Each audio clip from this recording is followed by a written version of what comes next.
organización. Entre sus principales líneas de investigación podemos mencionar métodos y técnicas de investigación social, análisis multivariado de datos, construcción de tipologías y métodos mixtos, sociología del trabajo y desigualdad social, segmentación del mercado de trabajo, trayectorias laborales e inmigración, relación entre tiempo, trabajo y vida cotidiana, análisis de desigualdades sociales y movilidad social. Como podrán darse cuenta, muchos estarán pensando ya inmediatamente en los temas que están trabajando, que son casi comunes a los que acabo de mencionar, ¿no? Algunos de los temas siempre los hemos estado trabajando. Sandra Facelli es la subcoordinadora del proyecto INCASE 2, es profesora titular del Departamento de Sociología de la Universidad Pedro de Olavide de Sevilla. Pablo.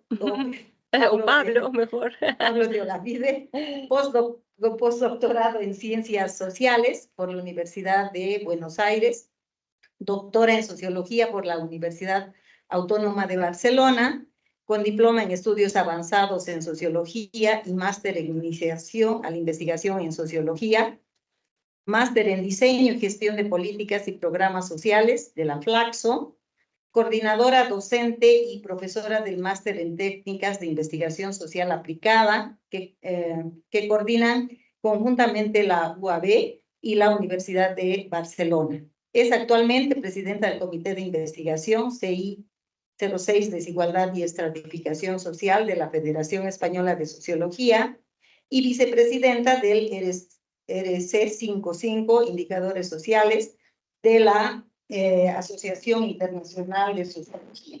Es subcoordinadora del proyecto INCASI, como les había mencionado hace un momento, cuya composición también ya les he mencionado. Sus principales líneas de investigación: desigualdad, estratificación y movilidad social, educación superior y trabajo. Entonces, como verán, amplia formación y también alta experiencia en investigación. Entonces, creo que sin más les damos paso a la conferencia. Muchísimas gracias. Sí. Muchísimas gracias por esa presentación. Sí, extensa. Y en la sesión de hoy, como resultado de unas conversaciones para ver cómo podemos orientar esta sesión, las personas que tan amablemente nos han atendido durante estos días en nuestra estancia de investigación, nos sugirieron la posibilidad de hacer una presentación donde en parte también presentaremos el proyecto INCASI, que es el motivo por el cual nos encontramos aquí en una estancia de investigación, junto con otras experiencias de investigación en las que hemos tenido ocasión de participar y donde hay algún elemento en común que da título a lo que aquí aparece proyectado, experiencias internacionales de investigación, donde solemos aplicar una estrategia metodológica comparativa bajo diferentes objetos de investigación con la temática genérica de las desigualdades sociales, socioeconómicas, como la denominamos en el proyecto INCASI. Por tanto, en este contexto, Sandra y yo vamos a hacer una presentación de diversos contenidos y básicamente proyectamos aquí en esta diapositiva. Por un lado, daremos cuenta del proyecto Dínamos. El proyecto Dínamos, como ahora daremos cuenta, es un proyecto de carácter nacional, pero donde también tiene la preocupación de la comparación territorial y también con la preocupación sobre el análisis de las desigualdades sociales, sobre todo planteado desde el punto de vista de la movilidad. Un segundo proyecto es un proyecto europeo, de hecho asociado a Erasmus Plus y a Jean Monnet, una de las convocatorias donde, junto a la vertiente docente, tiene una vertiente de investigación.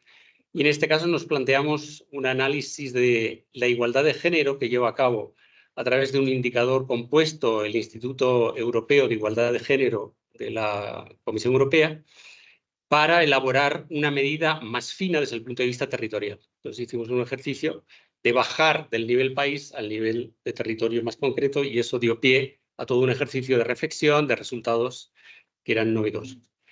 Y finalmente el proyecto INCASI, en este caso es el proyecto INCASI, que en parte lo vincularemos al INCASI 1, pero tenemos dos versiones y en la actual es el INCASI 2.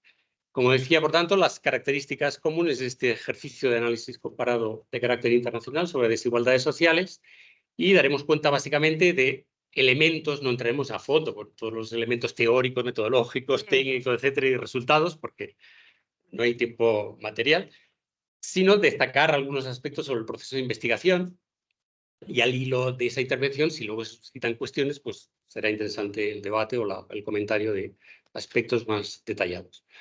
Y junto a ese ejercicio de dar cuenta de líneas maestras para también presentar cómo solemos investigar o cómo es este tipo de estrategia que nosotros solemos seguir, también intercalaremos en un momento determinado una de nuestras vocaciones junto a la investigación, que es la docencia. Y el perfil que tenemos académicamente en la Universidad Española, si bien existe algún ámbito donde es específicamente de investigación, es simultáneamente investigador, investigadora, docente en la universidad. Y es el 50% dedicado más la gestión, que eventualmente se pueda desarrollar. Uy, tenemos que poner esto aquí. No. Ah, bueno. Y sí, porque no se proyecta. Nosotros estamos pasando el PowerPoint y ustedes no están viendo. Pero se supone que estás compartiendo tú la pantalla. Sí, pero no se está proyectando allí. Bueno. Resolvimos un tema. Hasta ahora no ha sido lo fundamental. Solamente la presentación y ahora lo que acaba de presentar es este recorrido que vamos a hacer. Y como comentaba, esa preocupación investigadora y docente nos ha llevado a que, a preparar, entre otras cosas, materiales docentes que en algún momento vamos a presentar, donde justamente la investigación forma parte del material que utilizamos en ese ejercicio de docencia. Bien, entonces empezamos con el primer proyecto, que es el proyecto Dínamos. Bien, y un segundito, agradecer muchísimo la presentación, agradecer a todos y a todas que estén aquí, y simplemente que Cristian, que nos está ayudando desde allá, nos recuerda que avisar, digamos, de los certificados, que después por la propia web, los que están online pueden solicitarle a Cristian, se anotan para pedir el certificado de la presentación. Que si no lo decimos por acá, después se corta y no nos vamos. Bueno, muchísimas gracias por todo, por esta acogida que hemos tenido aquí. Y efectivamente la idea esta es contar un poquitito las experiencias juntas, ¿no? Las de investigación y docencia, porque es lo que hacemos siempre, ¿no? Entonces, en este caso, el proyecto de Dínamos es Dinámicas de Movilidad Social, y lo que hicimos fue presentar 2 proyectos al ministerio, y ese proyectos eran proyectos coordinados, entonces son 2 proyectos distintos en 2 universidades distintas, y si ganan los 2, sale financiado. Sí. Y eso fue lo que sucedió en Dínamos, que justamente lo que queremos mirar son las dinámicas de cambio social y de transmisión de desigualdades sociales intra e intergeneracionalmente. Intra implica a lo largo de la trayectoria, entre el primer trabajo y el trabajo actual, e intergeneracionales en relación a los padres. Entonces esa es nuestra idea, y es un proyecto que fue financiado en 2 universidades diferentes, con 2 investigadores principales, nosotros, y con unos equipos de investigación. Los equipos de investigación son uno en la Universidad Autónoma de Barcelona y otro en la Universidad Pablo de la Vida, se articulan, ¿no? En general, los proyectos de investigación en los ministerios siempre son simples. El coordinado es más difícil, entonces no es tan usual. Siempre son proyectos de cada uno de los grupos de investigación. Pero aquí pudimos hacer eso, y entonces lo que hacemos nosotros para poder tener una mirada internacional es tener una comisión de seguimiento. Esa comisión de seguimiento forma parte del proyecto, nos supervisan los avances una vez al año, nos reunimos con ellos, y lo interesante es que son personas de diferentes universidades, que son colegas muchos de la red INCASI, por ejemplo, que nos acompañan en el procedimiento que hacemos de investigación. Y entonces aquí, bueno, tienen un poco también la comisión de seguimiento y los nombres de las personas y las diferentes universidades. Eso nos hace tener una exigencia año por año de tener que presentar los resultados y demás, pero ya van a ver que nosotros somos bastante exigentes también, y vamos haciendo una producción a medida que vamos avanzando, vamos publicando y vamos generando difusión de esos resultados. Brevemente. Bueno, de manera sintética, los objetivos del proyecto fundamentalmente se dedicaban a investigación de la movilidad social, mirada desde dos puntos de vista: la movilidad intrageneracional, por tanto, lo que son trayectorias de vida que se pueden mirar desde el punto de vista laboral, educativo, de vida, en la medida en que interaccionamos en los distintos ámbitos de la vida, y la movilidad intergeneracional, que es fundamentalmente movilidad social operativizada a través de la movilidad ocupacional. Y, por tanto, el cambio de posición de clase, para simplificar, entre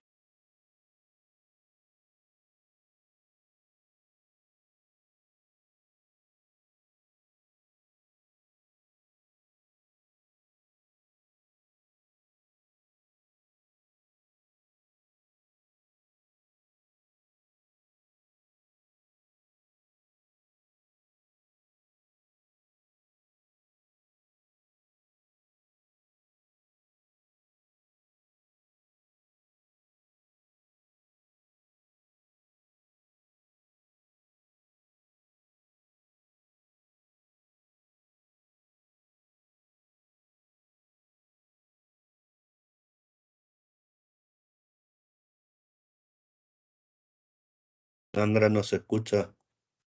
Pedro, no os escuchamos. No los escuchamos.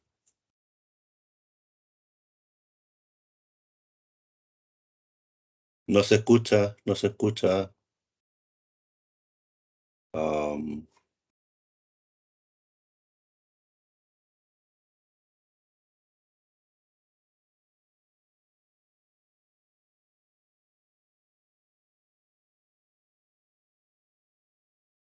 Sandra,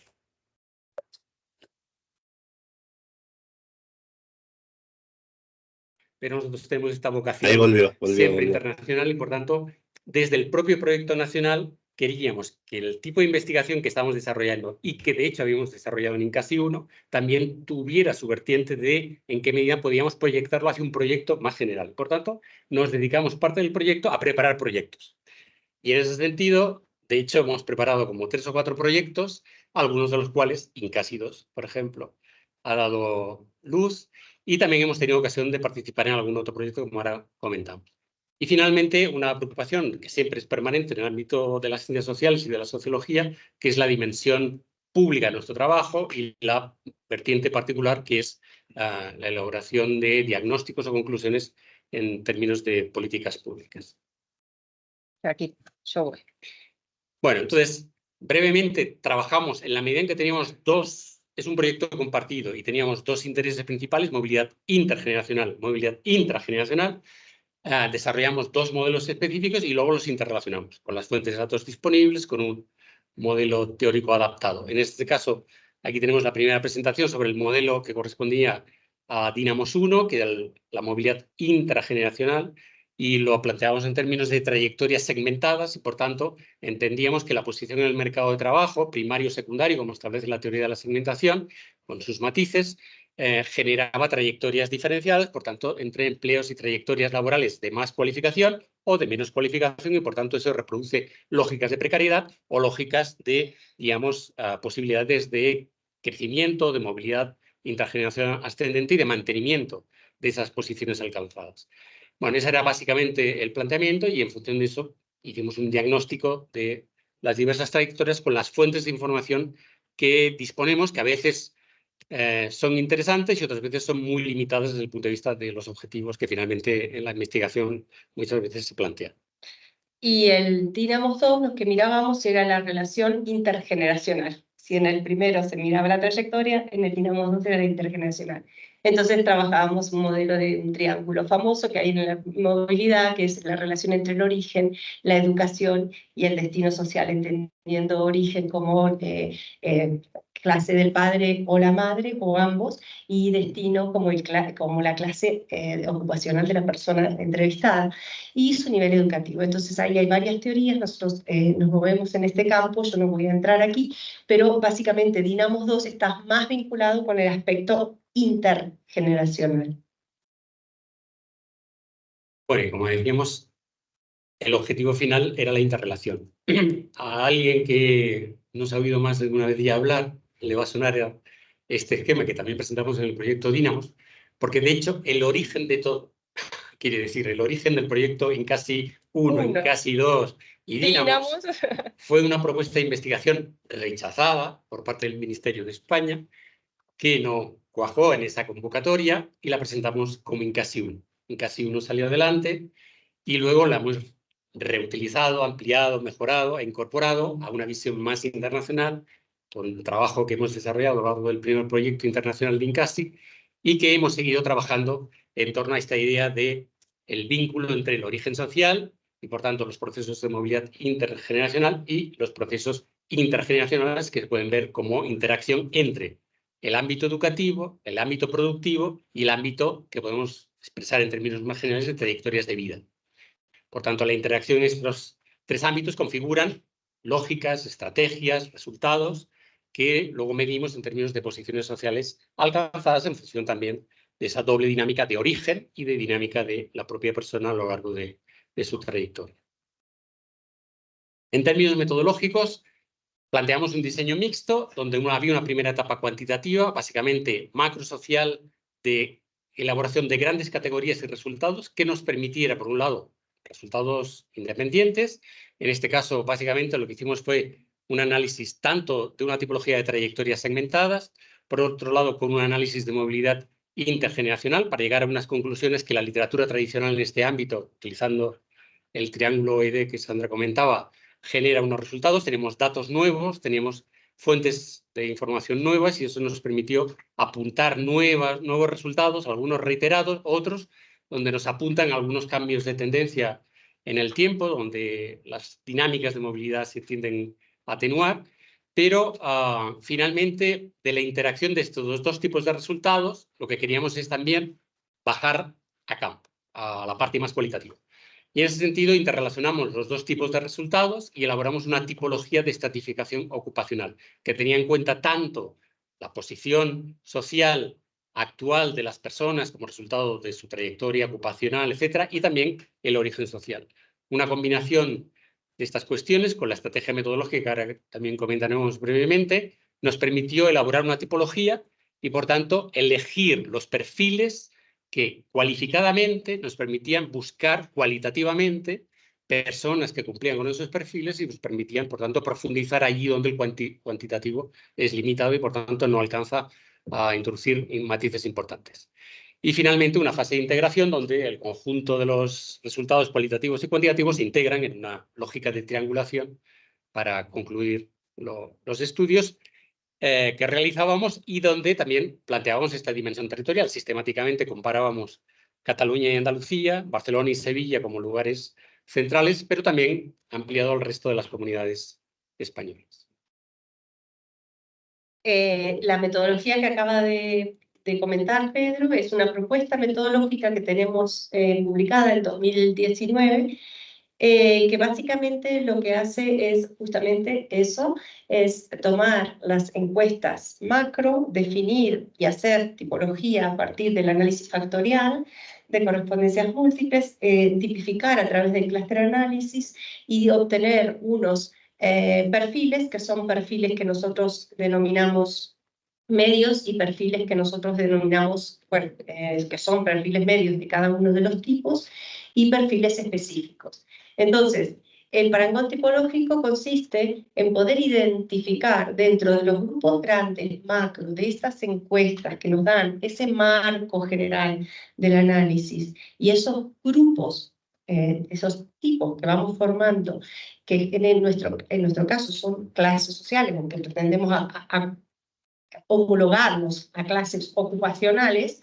Entonces, estas diferentes clases van a tener un perfil medio, que va a ser el descriptor, digamos, de todo de cada uno de los grupos, y unos perfiles específicos que van a estar muy cerquita del punto medio, del centro de cada uno de los grupos en un análisis factorial, que nos va a permitir identificar esos perfiles específicos, que son personas concretas que están en la muestra y como están en un contexto macro, en una muestra macro representativa, esos perfiles nos van a permitir luego generar una un listado de personas que nosotros vamos a ir a buscar en el campo. Entonces bajamos de la parte macro, buscamos en cada grupo esos perfiles específicos y vamos después a campo a buscar personas similares a esos perfiles específicos donde tenemos todas las características. Y eso es lo que hemos hecho. Lo que hicimos fue justamente usar este análisis de tipología estructural articulada y combinando las técnicas factoriales con el cluster análisis, definir las clases sociales y luego agarrar las personas dentro de cada una de las clases, ver su descripción y con esa descripción ir a campo. Eso implica a Barcelona y a Sevilla a buscar los perfiles más específicos que representen esas clases. ¿Qué es lo que nosotros queremos hacer o que proponemos en esta tipología, en este material que lo tienen disponible en Internet? Es justamente hacer un marco de referencia, digamos, para bajar a campo y que ese campo sea representativo de lo que nosotros tenemos en las encuestas macro.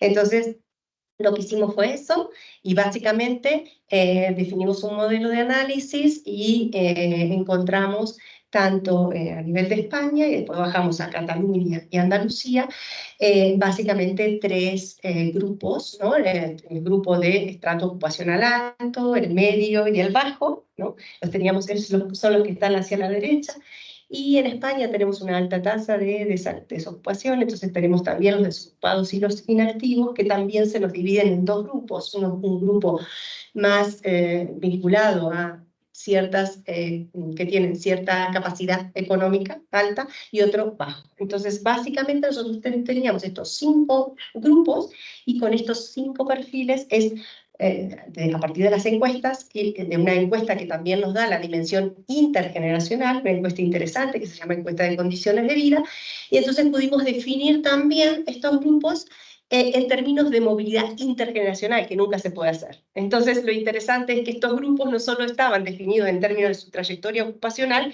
sino en relación a sus padres. Por tanto, ahí tenemos una descripción que no vamos a entrar, pero que bueno, con esto fuimos a campo, digamos, y lo que hicimos fue buscar 25 encuestas en Sevilla, 25 en Barcelona, en 5 personas por cada uno de los grupos. Esas 5 personas son tan parecidas y tan parangón medio, están tan asociadas a las características de cada grupo que nos refleja la sociedad diversa en estas 5 clases. Esa es la idea que nosotros queríamos abordar en términos de bajada de macro al campo.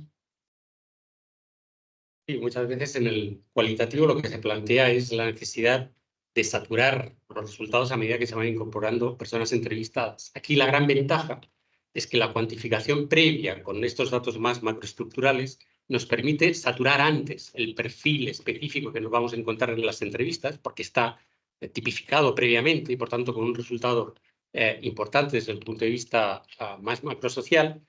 Y, por tanto, facilita esa saturación y facilita, evidentemente, la separación o la tipificación diferenciada entre esos perfiles sociales. Y, por tanto, es una estrategia que incorpora eficiencia desde el punto de vista de la estrategia metodológica a seguir. Evidentemente, nosotros trabajamos a un nivel de perfiles. Yo he llegado a tener experiencias de investigación donde esto, antaño, permitía llegar a la persona concreta. Y no solo se buscaba el perfil, sino la persona con nombres y apellidos. Esto hoy en día desapareció porque todas las cuestiones éticas de la investigación que cada día están más presentes nos obligan a ser muy prudentes y a no desvelar en ningún momento la información de estas características. Bueno, el caso es que finalmente con esos 5 perfiles bajamos a Sevilla y a Barcelona a buscar 25 personas de cada perfil, donde fácilmente encontramos, digamos, esas trayectorias características y sobre las que, de hecho, todavía estamos acabando de trabajar materiales para llegar a las conclusiones finales y donde planteamos ese análisis biográfico. Análisis biográfico de interacción entre el ámbito educativo, laboral y en general de vida para ver esas estrategias, esos cambios, esos momentos decisivos. Y utilizamos un instrumento que encontramos de interés, que es lo que algunos autores han denominado como parrillas de vida, que es la idea de elaborar un cuadro como este que se aparece aquí proyectado, donde la intención era, por un lado, recordar a las personas entrevistadas algunos hechos históricos especialmente relevantes en digamos, en el imaginario colectivo, con grandes acontecimientos del país, del territorio más próximo, que fácilmente lo ubican en el tiempo. Entonces, al evocar ese momento, también se trataba de reconstruir esta parrilla, no por parte necesariamente, esto es una estrategia que a veces funcionó mejor, a veces funcionó peor, pero la idea era co-construir la parrilla, por tanto, hacer protagonista también a la persona entrevistada y, por tanto, no tenerlo como una persona meramente que responde a determinadas cuestiones, sino una dinámica mucho más interactiva, que crea confianza, en fin, como una estrategia de profundización en la calidad de la información cualitativa. Bueno, queríamos insistir también en que todos estos esfuerzos de investigación, en el contexto en el que nos movemos, son también muy exigentes desde el punto de vista de los resultados de la misma. Cuando presentamos los proyectos, también tenemos que aventurar cuáles son los resultados de la investigación. Resultados de la investigación consisten fundamentalmente en publicaciones, también en aspectos ligados a la transferencia de la investigación, pero desde el punto de vista de las publicaciones, en nuestro caso, creo que el recuento todavía se tiene que acabar de realizar, pero en un proyecto como el de Dynamos, que ha durado 3 años, acabamos hace unos pocos meses, teníamos ya 15 artículos publicados. Muchas veces la dinámica de la investigación y la publicación funcionan desacompasadamente. La investigación empieza y de ahí a un resultado de publicación es un paso del tiempo. De hecho, todavía tenemos que sacar publicaciones del proyecto. Bueno, aquí tenemos simplemente un recuento de esas 15 publicaciones que el conjunto de los investigadores e investigadoras hemos podido llegar a publicar. También un capítulo de un libro. Y lo que quizás es un poco más extraordinario por la dinámica que solemos seguir en este proyecto es tuvimos la oportunidad de presentar 76 comunicaciones a congresos a lo largo de estos 3 años, tanto nacionales como internacionales, y no suele ser tan habitual ese tipo de volumen de resultados. Y como comentamos, el proyecto también tenía una dimensión de internacionalización. Eso dio pie a que durante el proyecto también preparáramos el proyecto INCASI 2, que tuvo éxito. Algún otro proyecto que no han tenido éxito, de gran exigencia, de nivel muy alto en la Comisión Europea de investigación del más alto nivel, que no hemos conseguido, más otros proyectos de Doctoral Networks para crear redes también de formación de doctorados. Pero sí solo yo y también, digamos, en el mismo periodo también tuvimos ocasión de participar en el proyecto de Erasmus Plus Young Monet que hemos comentado anteriormente y del que daremos cuenta ahora también. Y como nosotros hacemos mucha docencia e investigación, involucramos a muchos estudiantes de grado, pregrado y de máster, de grado, de máster y de doctorado, ¿no? Entonces, claro, en prácticas, en alumnado interno, tenemos un listado enorme de gente que colaboró con el proyecto. También destaca, como vamos a ver, en un proyecto también destaca mucho la promoción y la carrera académica, como es en INCASI 2, que está dirigido exactamente a eso, a promover las carreras académicas, a consolidarlas y a empujarlas. Y entonces todos hemos conseguido diferentes cargos y demás en el transcurso de 3 años. Todo esto que les estoy contando es en 3 años, que es mucho realmente, pero creo que es la sinergia de 2 proyectos, que se ha coordinado, que se haya dado, ¿no?, varias cosas, y sobre todo de la dimensión de internacionalización también ayudó. Y muchos doctorandos nosotros los vamos presentando a becas, entonces nosotros ya tenemos doctorandos, teníamos muchos doctorandos, algunos ya leyó la tesis, que es la parte de la derecha, otros han ganado las becas nacionales, ¿no? Entonces tenemos el recuento de todo lo que ha pasado en el proyecto, pero lo tenemos que rendir, ¿sí? De hecho, tengo que hacer el informe ahora. Y también hemos ganado becas no solo de la del Ministerio de doctorandos, sino becas de colaboración del Ministerio, gente que se está formando para de grado y ya está pensando en ir para investigación. Y se conformó también un grupo nuestro, en nuestro grupo en la UPO todavía no estaba conformado, y se conformó un grupo de investigación, ¿no? Entonces son como diferentes productos, pero lo importante es que TFG, trabajo de fin de grados, lo que ustedes le llaman tesis,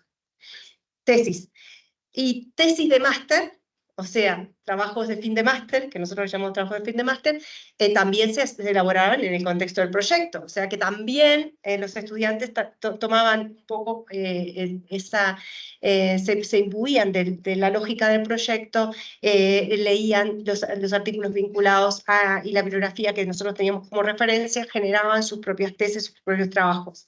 Entonces ellos mismos van creciendo, que son los mismos que después terminan, digamos, con las ayudas, con las becas y después tal vez llegan a doctorado. Entonces es muy lindo porque se genera un grupo de gente muy interesante. Muchos de los estudiantes están online porque ya están en diferentes niveles, digamos, académicos que han logrado. Eso es simplemente, no, eso, simplemente es una pincelada de Dynamos. No vamos a entrar en resultados, vamos a entrar a contar un poquito de 3 proyectos, unas pinceladitas, no vamos a entrar a los resultados. Y en la dimensión comparativa, aquí teníamos la dimensión comparativa subregional, ¿no? Dentro de Europa. Esta es la idea. Sí, los resultados específicos fueron sistemáticamente comparativos, especialmente entre Andalucía y Cataluña, y por tanto son resultados del proyecto que tienen esta dimensión territorial. Un segundo proyecto que tiene la dimensión territorial, pero ahora combinando la dimensión país con la dimensión interna al país a través de las unidades territoriales que en el contexto europeo se denominan NUTS 2, que corresponden en el caso de España a las comunidades autónomas y finalmente pueden ser provincias en el caso de Francia o otros territorios según la división de cada país. Son niveles de división territorial que permiten concretar, me salía en catalán, que permiten configurar... Hilar fino. Que permiten, digamos, hacer miradas más específicas, más detalladas y, por tanto, más interesantes, más elaboradas, más informativas, y desde el punto de vista de las políticas públicas, y en particular con las políticas de género, permite elaborar políticas específicas más ligadas al ámbito específico territorial. Porque eso es fundamental en la medida en que las miradas globales de país son interesantes para la comparación internacional, son interesantes para dar cuenta de un comportamiento global de un territorio que tiene una unidad de sentido, que es un país, pero finalmente las realidades internas suelen ser muy distintas. Internas que pueden ser a niveles de territorio, incluso internas a niveles de ciudad, pero la disponibilidad de información evidentemente es limitada. De hecho, hicimos un trabajo de investigación en términos del que denominamos el proyecto REGEM, este análisis regional de la medida de igualdad de género que elabora el Instituto Europeo de Igualdad de Género, para llevar la medida que se hace a nivel de país a un nivel subpaís, por tanto a un nivel regional, y dar cuenta de esa diversidad.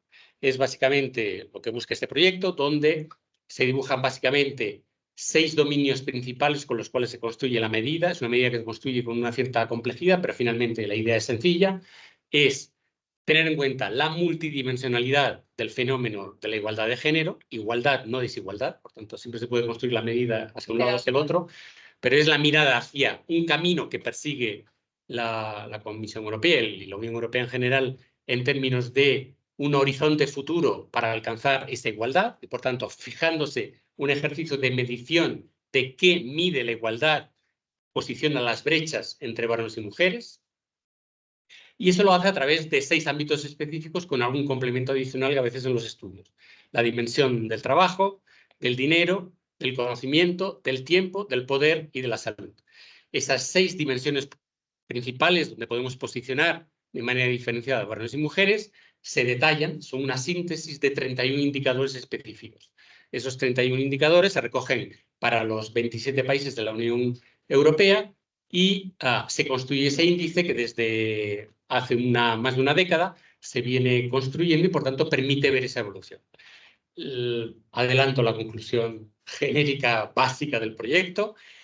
El COVID hizo sus estragos, frenó esa tendencia.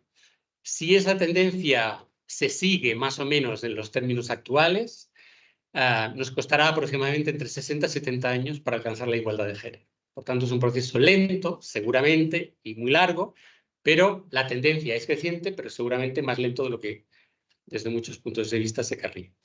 El caso es que tenemos esta elaboración de este indicador. Nosotros lo que hicimos es tomar básicamente el análisis a nivel de 6 dominios y analizar las 6 dimensiones fundamentales que configuran esta medida. Hicimos, como solemos analizar, y hicimos la investigación también que acabamos de presentar, un análisis factorial y un análisis de clasificación, donde pudimos ubicar los distintos países de la Unión Europea. Primero, revelando un factor principal que separa los países igualitarios y más igualitarios y menos igualitarios, y a continuación una segunda dimensión que matiza esas posiciones en términos de países que tienen un mejor indicador en términos de poder y de trabajo frente a salud y dinero, que son básicamente las dimensiones que en los 2 años que se presentan aquí se reproducen fundamentalmente.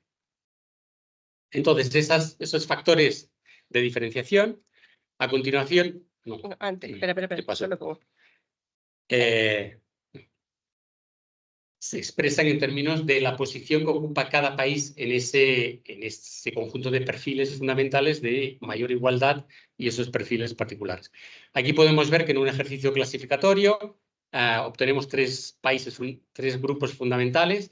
El tipo que corresponde a los países más igualitarios, que es el de la derecha en color o el más Violeta. próximo al... Sí, violeta, más próximo a la igualdad.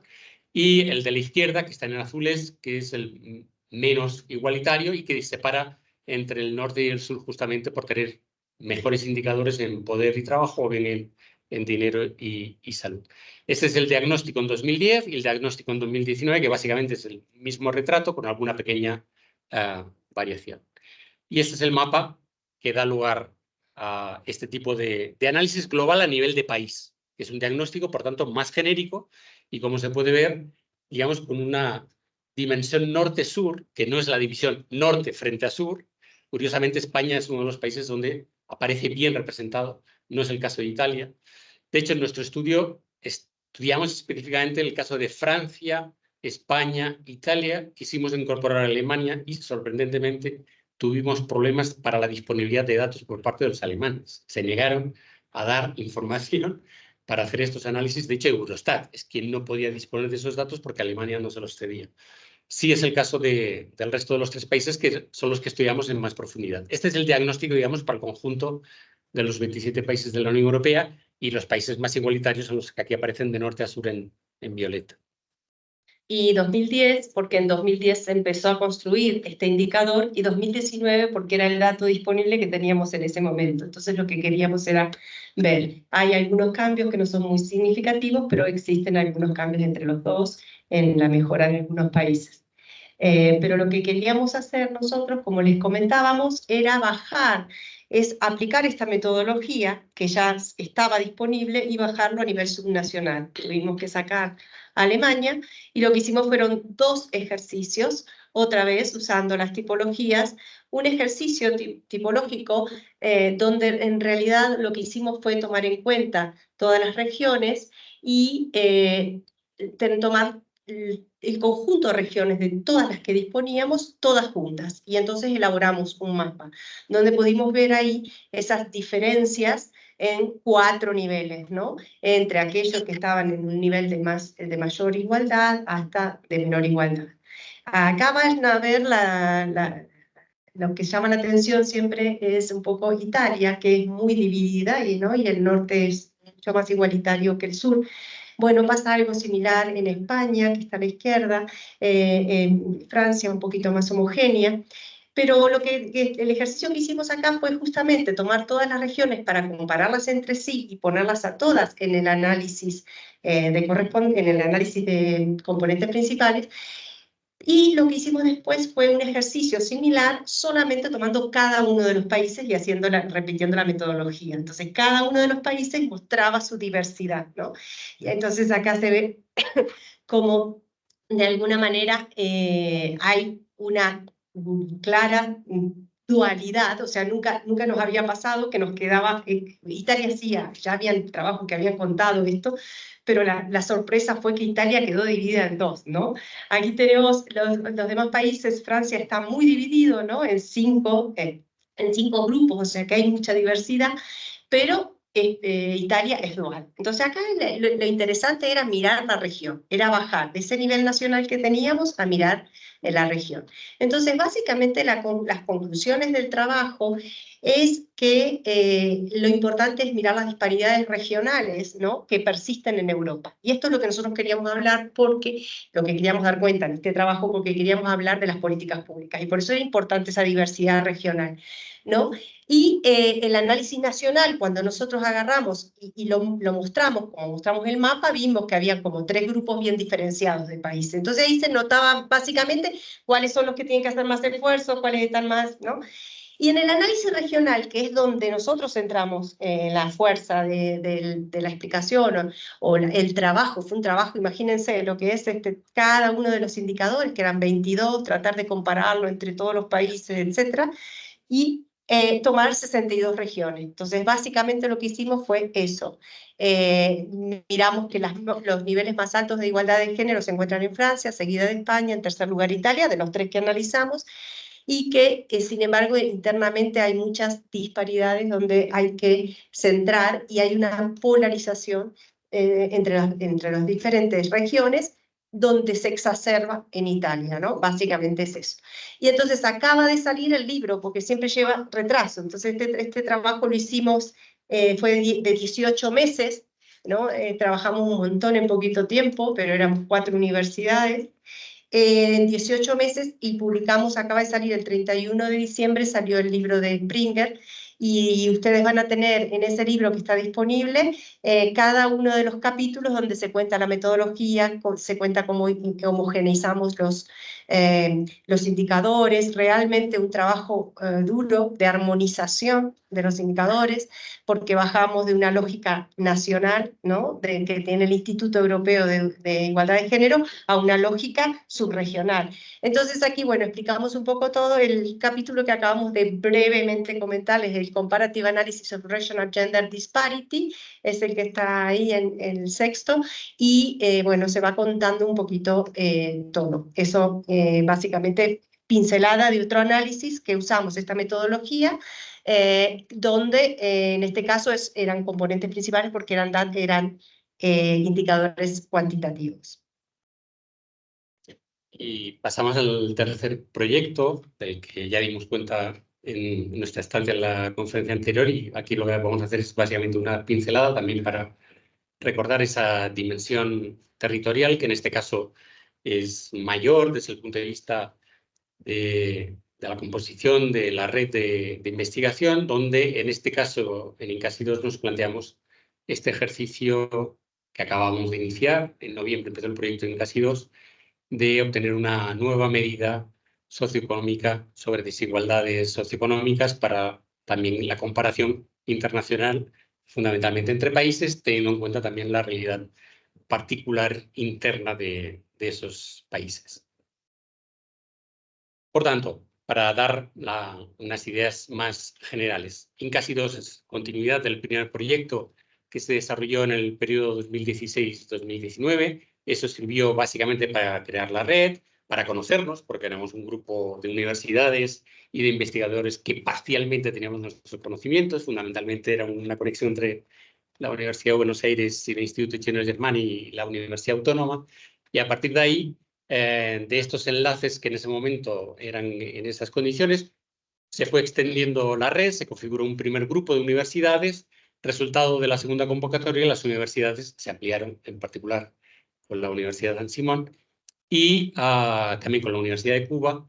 Y es un proyecto que, como decía Miriam, tiene 29 organizaciones que corresponden a 14 universidades europeas, 11 latinoamericanas y 4 organizaciones no académicas que pertenecen a 6 países europeos, 7 latinoamericanos y también con Estados Unidos, porque la POP está ubicada en la Universidad de Vanderbilt y por tanto configura, digamos, ese conjunto extenso y de cierta complejidad por un lado, pero también de riqueza en términos de contribuciones y de producción que alcanzan una dimensión que es desbordante muchas veces porque son niveles de 300 publicaciones, casi 200 investigadores que se mueven, en fin, son niveles importantes porque finalmente la dimensión del grupo es importante, con la ventaja de una importante financiación, que en este caso es de 1.600.000 euros, algo inferior a la de Incasi 1 porque rebajaron el número de intercambios que se pueden hacer, porque la red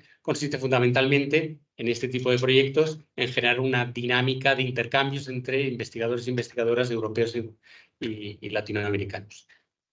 El proyecto plantea básicamente estas 6 líneas de investigación que concretaron las 11 que en Incasi 1 se desarrollaron y, por tanto, volvemos a elaborar investigación en el ámbito del trabajo, de la educación, de la estratificación y la movilidad, del género de la migración y de las políticas públicas. Este es el esquema general de ámbitos en los que trabajamos, que podemos trabajar de manera parcial, pero el objetivo finalmente también es crear una síntesis de aportaciones parciales en cada uno de estos ámbitos para elaborar una medida general de desigualdad socioeconómica que establecemos, digamos, en 3 fases o en 3 modalidades, que es, por un lado, introducir 3 dimensiones fundamentales, que son la educación, la ocupación y el ingreso, y a partir de ahí generar una medida base sobre la cual introducir una dimensión de género, con las dificultades que ya sabemos que nos vamos a encontrar para encontrar indicadores que reflejen verdaderamente esa dimensión, junto con una dimensión más dinámica, más de cambio en el tiempo a través de la movilidad, sobre todo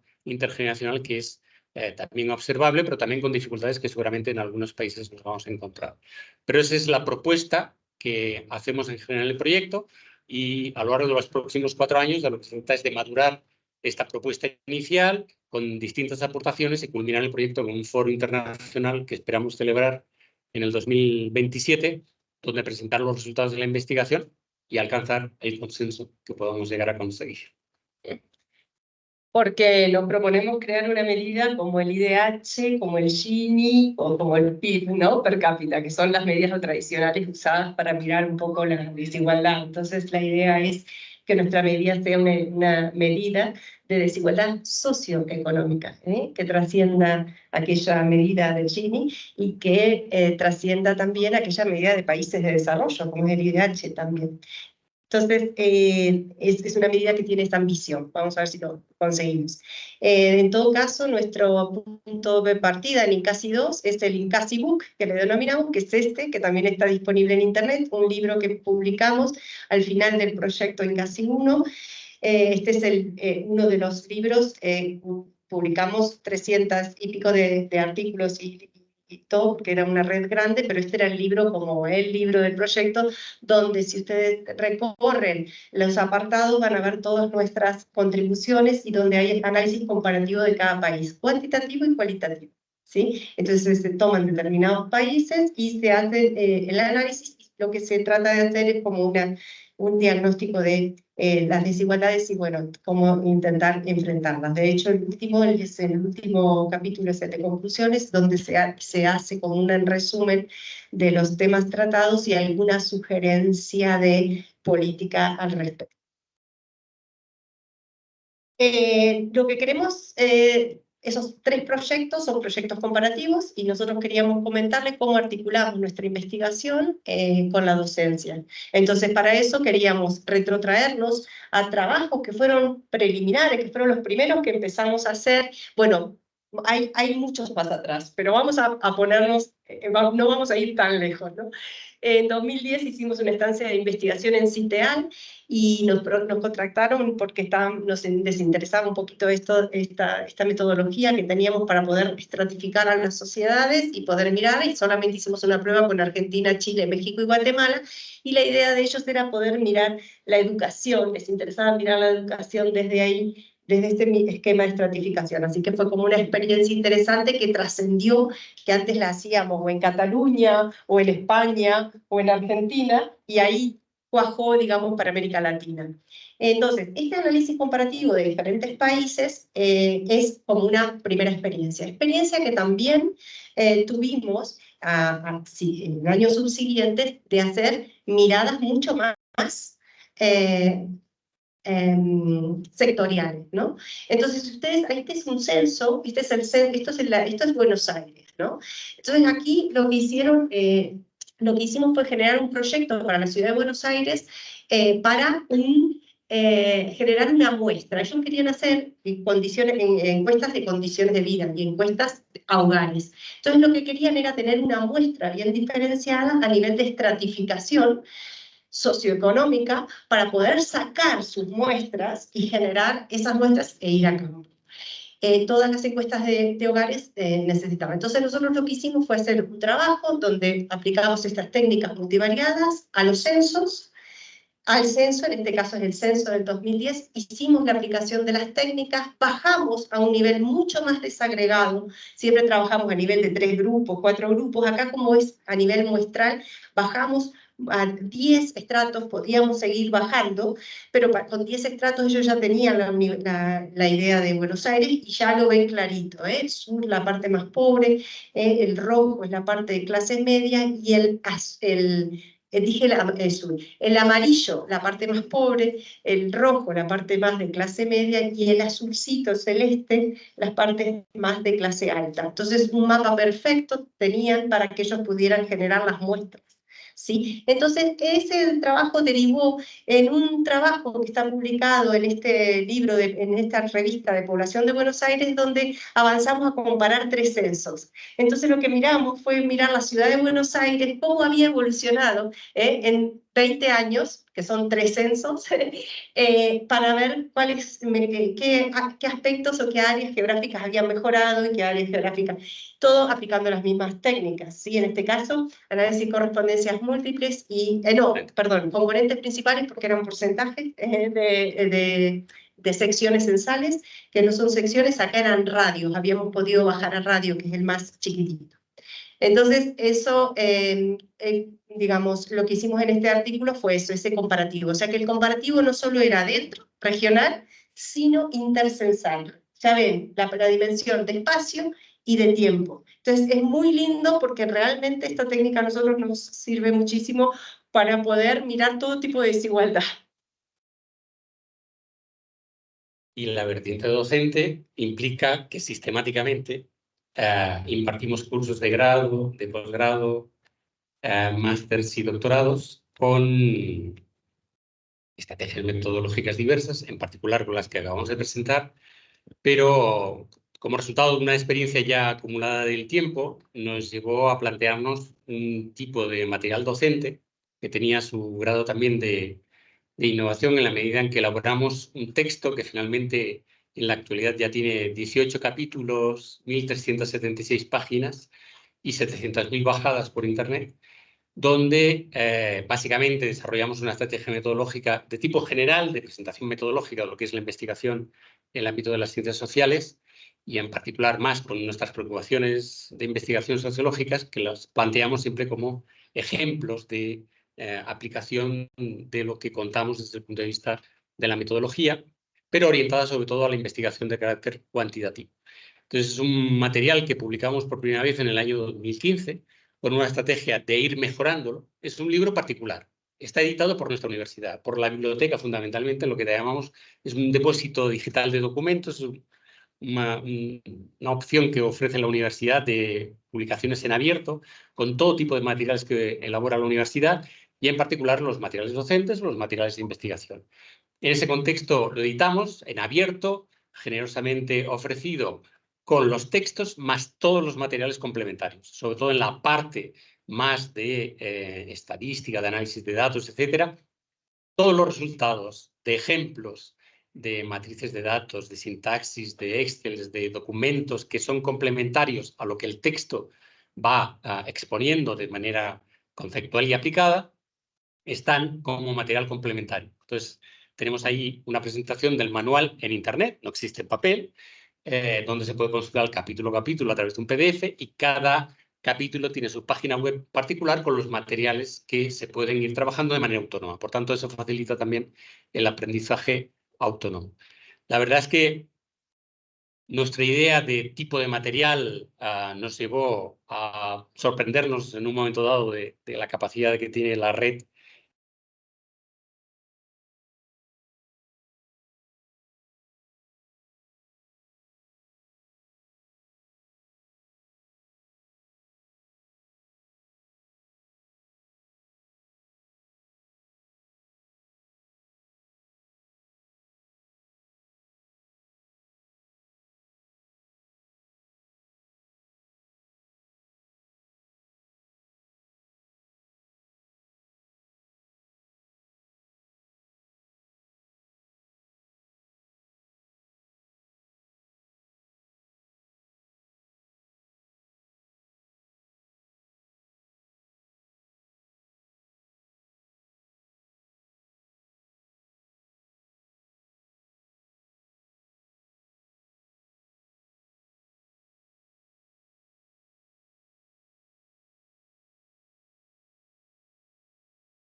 la investigación para ser trabajado e ilustrar cómo también seguir el mismo proceso. La encuesta, el capítulo de la encuesta es nuestro capítulo estrella. estrella, que lo hemos citado en todos lados. Pero bueno, la parte de análisis es la parte 3, ¿no? Donde está la parte de preparación, está el soft, trabajamos con 3 soft y sistemáticamente vamos aplicando todos los resultados y haciéndolo en los 3. Y después la preparación de datos para el análisis descriptivo, vamos desde lo básico a lo más complejo. Análisis, clasificación de técnicas de análisis de datos, análisis de tabla de contingencia, lo lineal, varianza, regresión logística, factorial y clasificación. En factorial y clasificación es donde está todo lo que hemos contado antes. ¿Okay? Todo lo que está antes es eso. Entonces, ¿cómo hacemos para incluir, incorporar a nuestros a nuestros estudiantes de sociología que no les gusta trabajar con datos, ni con técnicas, ni con nada? Hasta que no están en doctorado, no quieren saber nada, ¿no?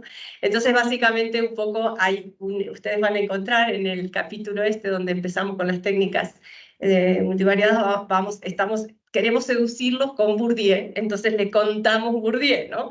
Que lo voy a hacer súper básico, pero bueno, tomamos la distinción de Bourdieu, les contamos que él hizo una encuesta para ver el gusto de la burguesía y entonces tomó variables activas que tenían que ver con eso, con la decoración del hogar, los amigos, los platos que sirven, el estilo preferido de muebles, de cantantes, de obras, ¿no? Entonces le dijimos, bueno, eso es lo que hace Bourdieu, hace una encuesta y después busca las variables ilustrativas, que son variables que son como si fueran independientes, y entonces los mira, edad, profesión del padre, nivel, ingreso. Entonces lo tratamos de contar que eso, que el espacio social, que el hábito, el estilo de vida, todo lo que ellos piensan que es quali, resulta que está plasmado en una encuesta, en un espacio factorial, que se lo presentamos así y se asustan, porque no se ve nada, ustedes se acuerdan, ¿no? La distinción, esto no se ve nada, no se entiende nada. Entonces, claro, para empezar a contar un poco esto, empezamos a decirle, bueno, pero fíjate que ahí él encuentra el nivel de estudio, y entonces empezamos a buscar en el gráfico dónde está el nivel de estudio, ¿no?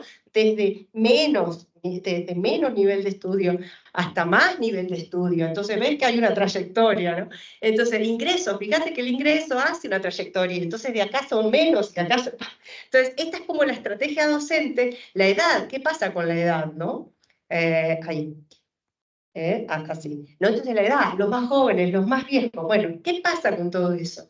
Lo que terminamos definiendo, lo que terminamos encontrando es que efectivamente lo que explica Bourdieu, ¿no? El capital económico más está en el eje derecho, el capital cultural es menor, asociado a menor, el capital económico está en el otro eje y el capital cultural mayor está asociado a ese capital económico menor, y que arriba está la antigüedad, los más antiguos en la burguesía, y el factor 2 está marcando abajo los advenedizos, los que recién entran en la burguesía, ¿no?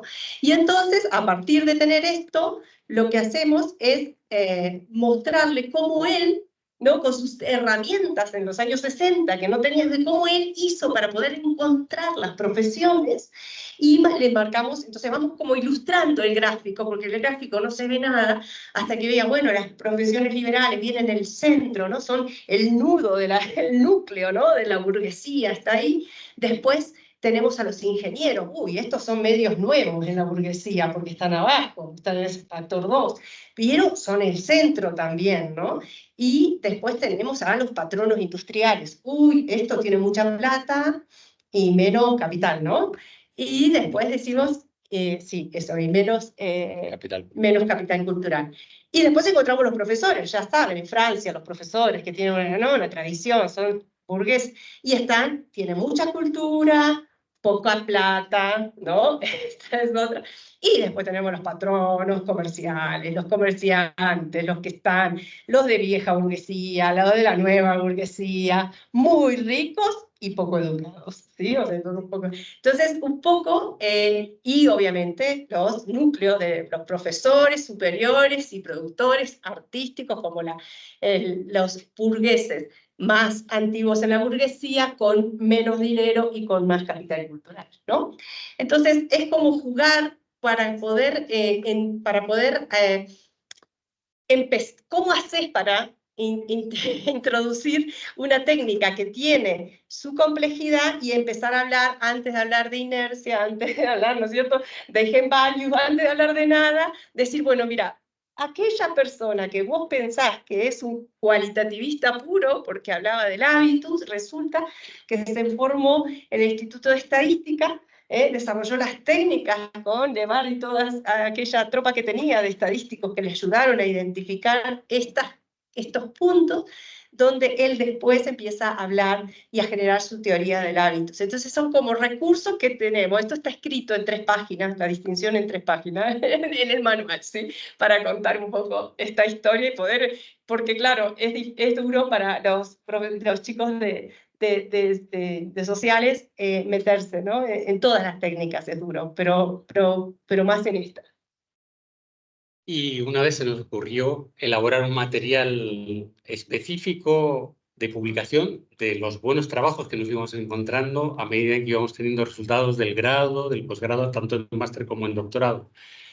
Y propusimos crear una publicación que también está ubicada en el DDD, en el Depósito Digital de Documentos de la Universidad Autónoma, donde han ido apareciendo en un formato específico que elaboramos, de forma de artículo de investigación, donde los mejores trabajos, mejor valorados, les damos la oportunidad a la persona que lo había realizado de publicar. Y aquí tenemos una colección de publicaciones que empezaron a aparecer en el año 2014 y en distintas ediciones, digamos, de este mini manual de presentación, lo que hacemos es presentar diversos artículos elaborados por los estudiantes. Ese material es consultado, es muy interesante ver cómo colocar un material de esto de la red es localizable en un momento determinado por la temática que trabaja, y en este caso todos los artículos elaborados por los estudiantes siguen una misma estrategia metodológica con el objetivo de construir tipologías, y aquí tenemos esta pequeña colección donde podemos mostrar, bueno, ahora mismo hay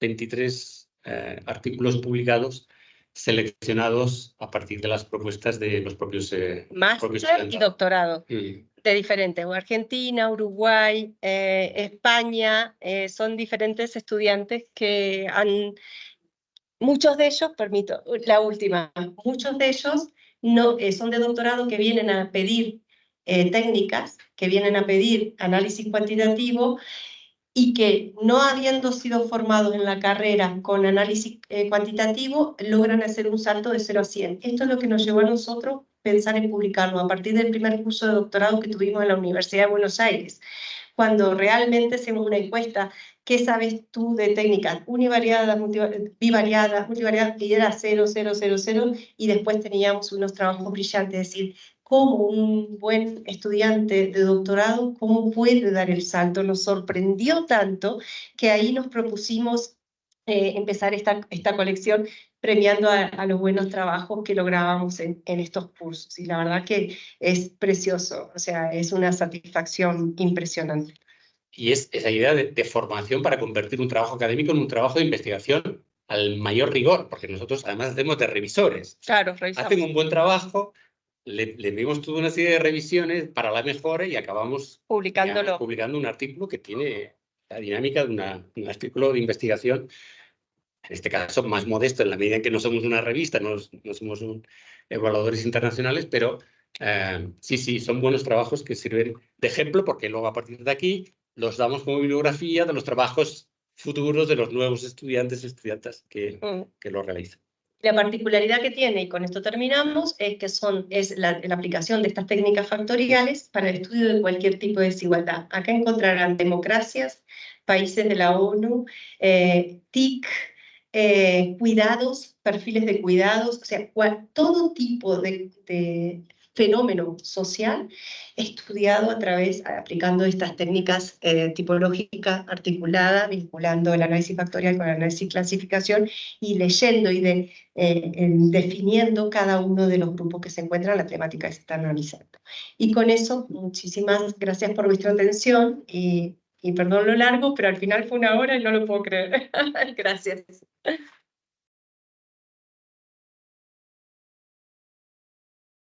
Gracias, Sandra, Pedro, por esta excelente presentación. Todos estamos seguramente con muchas preguntas. Me voy a adelantar, a la vez que voy a ser el moderador con una, que es seguramente lo que todos están preguntándose. Vamos a pasarles los enlaces, ¿verdad? Sí. Los textos mencionados. Entonces, no se preocupen si se han registrado en la lista. Tenemos sus correos y por ahí pasamos los enlaces, ¿de acuerdo? Bien, pasamos entonces a